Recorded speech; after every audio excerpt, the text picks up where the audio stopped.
I want to start off by introducing our first speaker, who is um, who is a transplant recipient for over 40 years.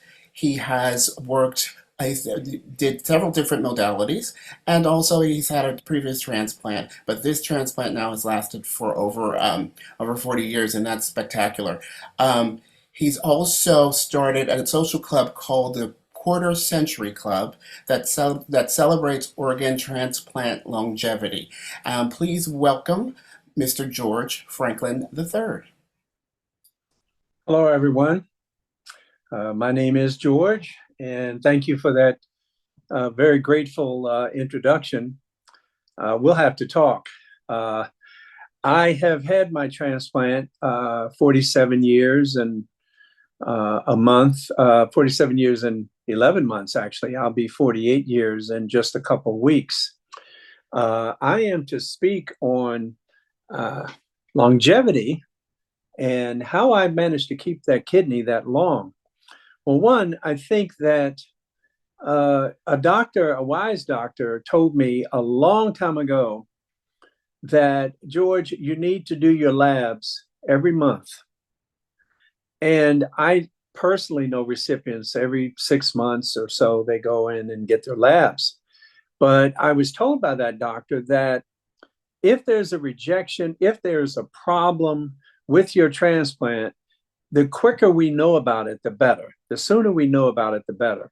So I have been doing labs pretty much every month for the last 47 years or so. And I will credit that for helping me to keep my transplant. And case in point, in 2017, some virus attacked my kidney. It's got a long name to it, and I've forgotten what it was, but it did attack the kidney, and I was losing 5 points of GFR every month. And the second month, I called my doctor. I said, this is kind of odd. Did you notice this? And he said, yeah, I had, and we're talking about it. And I ended up getting a biopsy at the Georgetown University Medical Center in DC. And that's when they discovered that, yes, not only was the kidney attacked by a virus that left no signs at all, no pain, no aching or anything, but that the damage was irreversible. So now I am functioning at about 30% on my transplanted kidney. It has been a wonder. I received it from a deceased donor that I believe passed away in the great state of Tennessee. That's what I've been told. And that's pretty much all that I know about my donor. I would encourage everyone, if you have a transplant, get your labs done once a month, sooner than later. Sometimes I miss a month. I might get it the first week of the next month or something like that. But I think that is so incredibly important to get your labs and make sure that your doctor sees them. Now, I'm on a blood thinner because I have an aortic heart valve replacement, a titanium valve, so I have to take blood thinners. And I change my medication based on what my factor comes up when I do my labs. So my doctor actually releases my labs to me as soon as they become available, so I don't have to wait a day or two for him to see them for me to take action on my blood thinning factor. So again, that's how important these monthly labs are. I've been very fortunate. Last year in California, I went into heart failure after getting out of the swimming pool and at the transplant games, and I got, I think, the best of care.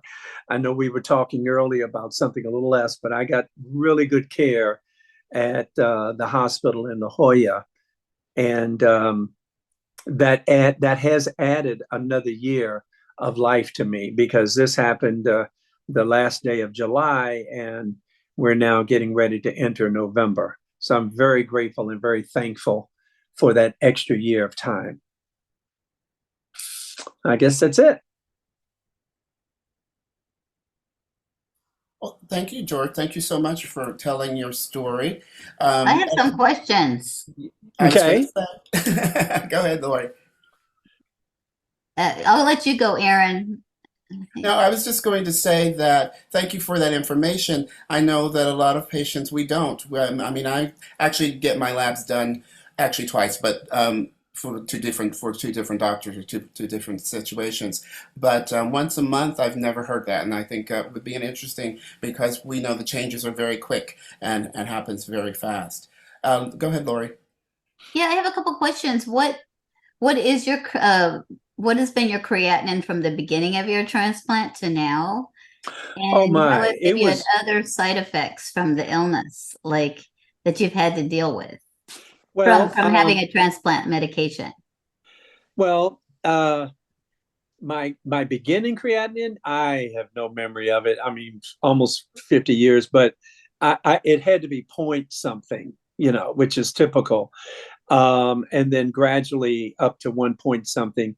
It's currently, I believe, 2.2.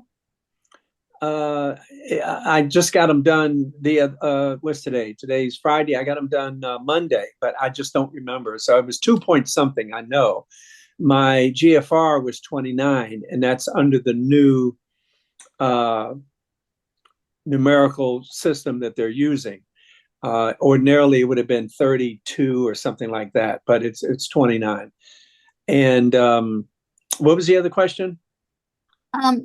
Basically, we deal with a lot of side effects of, um, medication and stuff, but I would just kind of like to know a little bit about, how you've dealt with some of the elements over the years. Like we've all had, like, how did you be proactive in your care?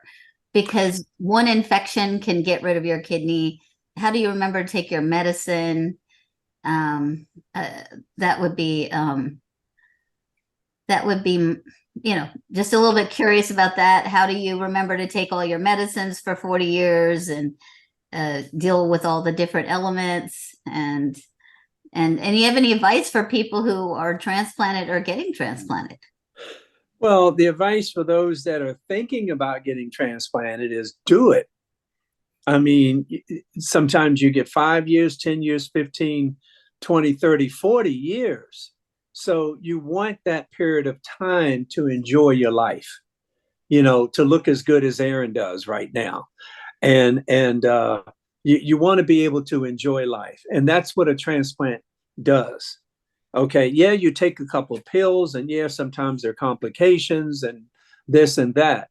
But even with my heart valve replacement, even with the fistula ligation, I'm trying to think of the surgeries I've had since the transplant. There've been several, but the hernia repair, and then the hernia repair from the first doctor that did it, and so different things that have happened, but yet each time I was told, you're going to lose a little function, you're going to lose a little function. And I never have. So you want to continue to live. That's the purpose of the transplant, is to live. And how do I remember taking my medicines? I have a long row of pills. In the morning, I start from the left, and I take one of all except for the last two. The last at night, I start on the right, and I take those last two, and then I skip the next three, which is my 1 milligram warfarin, my 5 milligram warfarin, and my prednisone. And then I go back to the morning pills that I took, that I take again at night. I can't use those little pill things that everyone tells me. My best friend bought me a really nice leather one that has 14 days, I think, 2 weeks. But I just have to have those bottles there because I have too many pills that look alike. And if I drop one and can't find it, oh my goodness, what pill did I drop? Now I'm extra careful because I have a pet here. So I bar him from the room when I'm shaking pills out of the bottle. But you definitely have to take your medication. Now, a couple of years ago, I think it's been, my doctor took me off of azathioprine and put me on mycophenolate because I had to go on a gout medication, and the gout medication interacted with the azathioprine. Everybody knew apparently, except Walmart, because they gave me the medicine and I took it and got really, really sick. But eventually, I got on the CellCept, the mycophenolate, and what I've lost would be my head looks pretty much like Aaron's does if I take my hat off. I mean, you see, and I had lots and lots of hair. My beard would be really thick. Well, I shaved it to go to Texas last week, but it would be really thick, whereas now it's kind of scraggly. I think the mycophenolate does that to the hair. But I don't care if all my hair falls out, if I lose my eyebrows, eyelashes, beard, everything, body hair. As long as my kidney is functioning, I don't care. That's it. That's my mindset. I think you had another question, but I forgot. The one question is asking, does insurance pay for those labs monthly? And is it Janine is saying that I get mine done every 3 months, and she sees sees the nephrologist twice a year. So does the insurance pay for those monthly labs? I have Medicare, and Medicare pays for it. Okay. They would pay for more if I had to have more. I forget the number, but it's more than 12. And because many months I've had to go back because my INR was off, my blood thinning factor was off. So I would go back and get that done, or I'd just get the whole slew of labs done. So find out from your insurance company exactly how many tests they will pay for. Right. And then find out what the cost is. Because if they won't pay for at least 12 a year, find out what it might cost you to pay for one or two. You know. Right. And I know you answered one of these, but Doug is asking, what's your immunosuppressant drug? What drugs do you take? Well, currently for immunosuppression, I take 5 milligrams of prednisone, which I've been on for practically forever. I'll say for 47 of the 48 years. And I now take CellCept / mycophenolate. And I take, I believe it's 500 milligrams twice a day, or 250 twice a day. I honestly don't remember now, but it's a standard dose. Right. Yeah. And that's what I take. And that's it. The rest of my medications, the blood thinning is warfarin, and then everything else I take is blood pressure or cholesterol. Atorvastatin is for cholesterol, and 4 or 5 medications for blood pressure. Does anyone else have any questions for George? I do. George, you have the Quarter Century Club. How many people belong to your club right now? I believe it's 230. The Quarter Century Club the Quarter Century Club was founded in 2002. We had our first 2003. We had our first meeting in 2004 at the Transplant games when they were in Minnesota. We had maybe, I think, 20 members there. And we just went to dinner at TGIF because we were excited about meeting each other. Now we generally have maybe half the club show up at the Transplant games because we're all over the nation, so it's hard to meet people. We have members in Canada, in Mexico, and in England. And I want to say we have 1 or 2 members in Australia. And to be in a club, you have to have your transplant for 25 or more years. We do cumulative because doctors have said it's going to be rare that a person keeps their transplant for 25 years. Some will, some won't.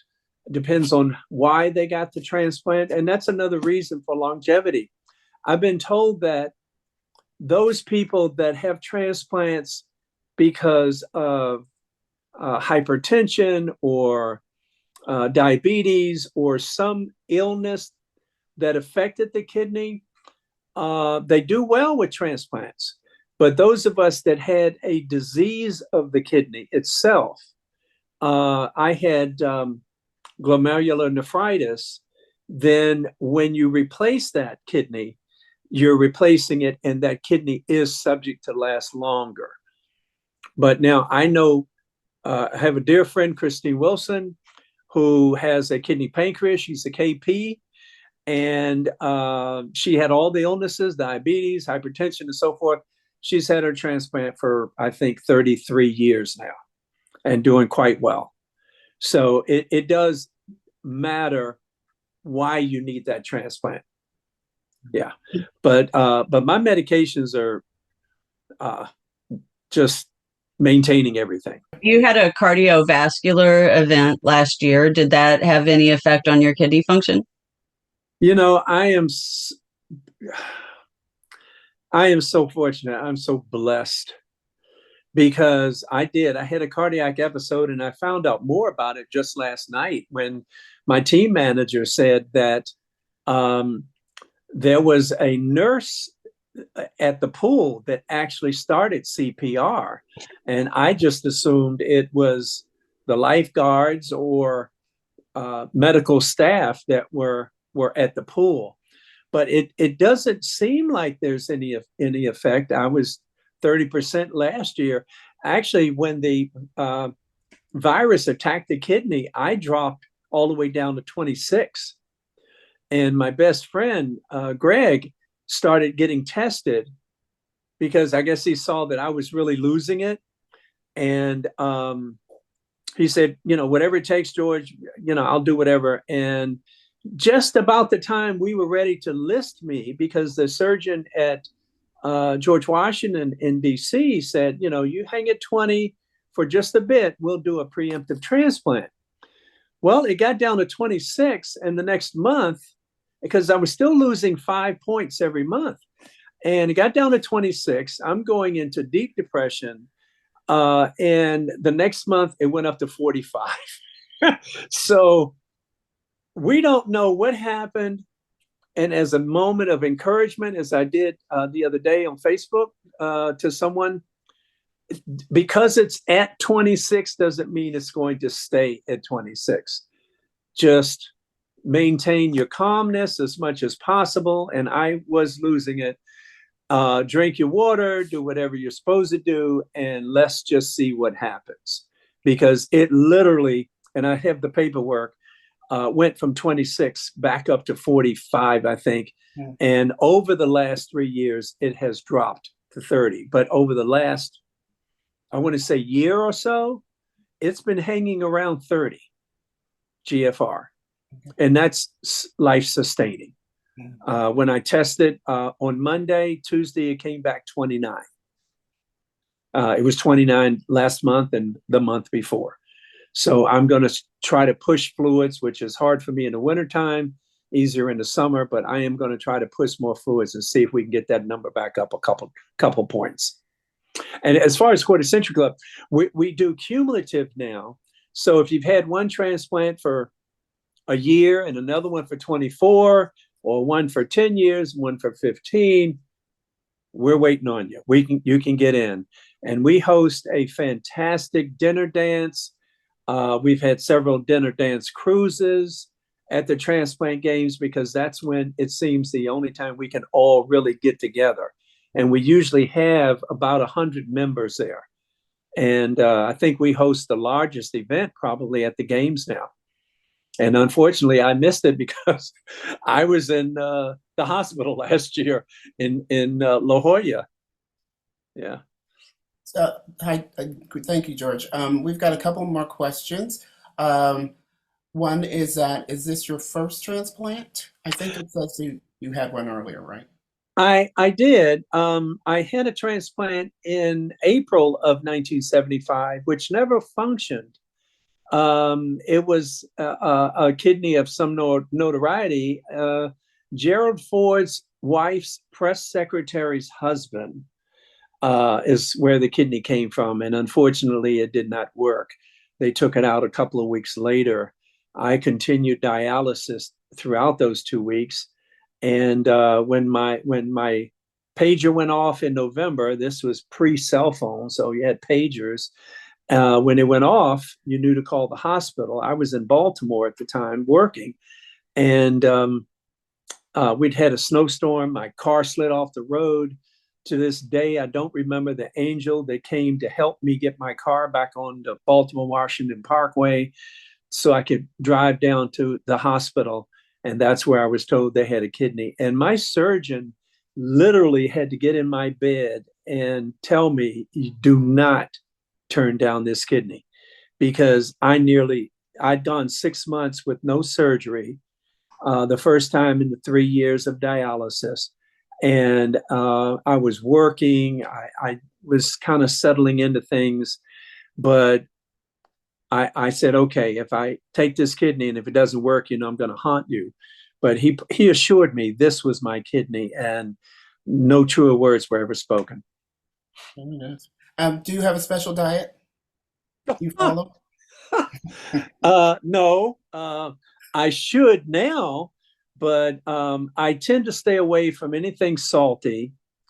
But that's about it. I eat whatever, and I don't eat a lot of beef. Beef is hard on the kidneys, or kidney in my case. So I tend to stay away from that. Although I made a big crock pot of beef stew the other day, and I finally finished it off. But I I just tend to stay away from salt and beef. I know we've had menus on this site and in our magazine and so forth, and I try to look at them. I'm a baker, so I'm constantly baking cakes and cookies. But my trick, as I told my nurse last week, when she said, well, how do you manage to stay so slim?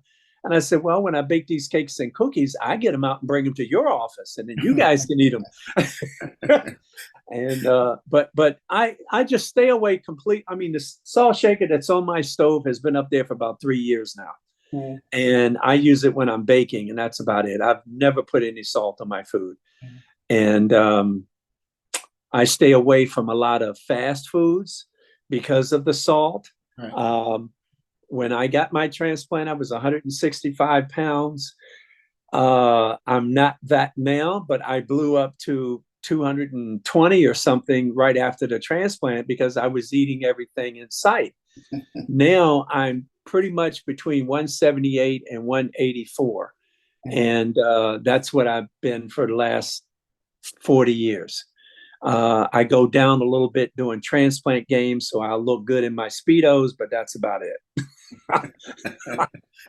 I hear you. Yeah, I'm the same way pretty much. I don't have a specific. I try to stay away from the salts and that sort of thing. But another question we have here too, how much water do you actually drink every day? We're supposed to drink at least a half a gallon. Mm. I mean, I have a glass near me of orange juice, no rum, just orange juice. There used to be a time, but no rum now. And so I keep something to drink handy. Right. I need to drink more pure water, though. I will admit that. I'm a good juice drinker. I drink juicy juice because it has no added sugar, and it has no, more importantly for me, it has no high fructose corn syrup, which is bad for people with gout. And I still have gout. I take medicine for it, but I'm careful because you have a maintenance of 6.0 or less for gout, and mine hovers around 6.5 or so. So I try to maintain it. But I have a friend that bought me a big gallon jug to fill it up every day, and that works for a while. In the summertime it does, because I drink a lot of water in the summertime, but maybe not as much. But I try to drink water products. I have tea, I have hot chocolate. Whenever juice I drink, it's always half water and half juice. Yeah. And that cuts down on the calories. Mm-hmm. I tend to have a glass. I have this glass here, if you can see it, and it's full all the time. I never, I just keep drinking it. I drink all day. So, and there's another question here. I'm not sure if this is specifically for George. Anybody can answer this. It's regarding the removal of the original kidneys, stating that she had PKD, so some of her kidneys get very large, and she's having back pain. So, what I know of this is that sometimes they'll remove them if there's a problem with them, but I'm going to say that someone with PKD would, if their kidneys are getting bigger and they're having pain, that they probably would remove them. I think that's basically what would happen. I agree. They will remove them if they're causing you any problems whatsoever. Right. I'm assuming the person has a transplant, so they should be gone anyway because you'll have cysts and you need to get rid of them.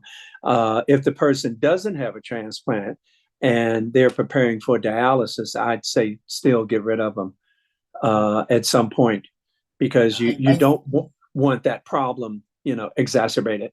Right. And I certainly think that's a question for your nephrologist, to ask them that specifically to see what you're going to do. And I think we're running a little bit out of time. So there's what kind of exercise do you do? How did I know that was going to be your answer? Well, only because our chairperson is online here. I'll say something. I was swimming and I enjoy bowling. I go camping a couple of times a year for walking and swimming. I need to get a treadmill thing and put in my basement so that I can enjoy walking in the wintertime because I don't know what I'm gonna do with my dog because neither one of us likes cold weather. So I don't know what he's gonna do, but I've got someplace I can go to the bathroom and he doesn't. So I don't know, but I know his previous owner gave me some little booties for him in a rain outfit. So we'll try that. Yeah. But I've never been much of an exerciser. I hate to say it. I couldn't wait to get out of school just so I could get out of gym.